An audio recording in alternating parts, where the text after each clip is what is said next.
Hello Hyderabad, Varahi Silver Jewelry is opening its second store at Vanasilipuram.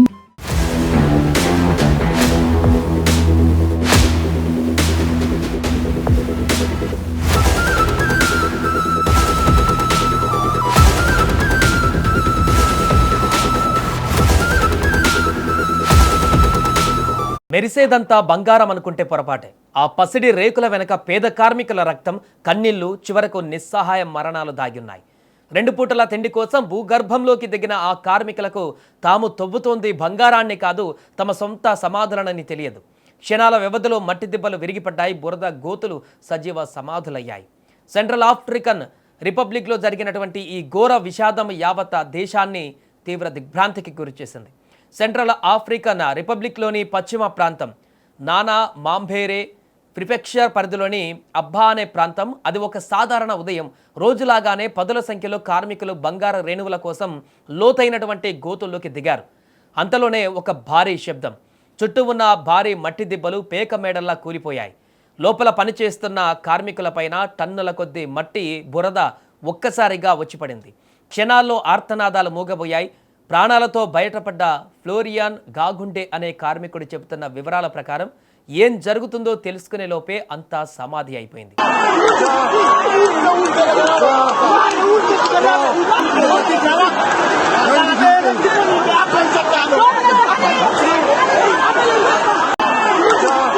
ప్రమాదం తర్వాత అక్కడ కనిపించిన దృశ్యాలు మనసును కలిచివేసేలా ఉన్నాయి.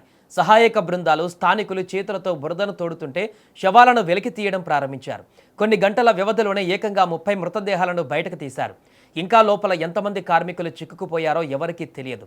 సమయం గడుస్తున్న కొద్దీ వారు సజీవంగా బయటపడే అవకాశాలు పూర్తిగా సన్నగిలుతున్నాయి. Sub prefecture deputy mayor Suleman భీ మాట్లాడుతూ, క్షతగాత్రులకు చికిత్స అందిస్తున్నామని, శిథిలాల కింద ఉన్న వారిని బయటకు తీసేందుకు ఎన్జిఓలు, అంతర్జాతీయ దాతలు తక్షణ సాయం చేయాలని కన్నీటితో విజ్ఞప్తి చేశారు. అయితే ఇక్కడ అసలు ప్రశ్న ఏంటంటే, ఇంత ప్రమాదకరమైనటువంటి పరిస్థితుల్లో అక్కడ గనులు ఎందుకు నడుస్తున్నాయి? ఎందుకు ఎలాంటి భద్రతా చర్యలు తీసుకోవడం లేదు?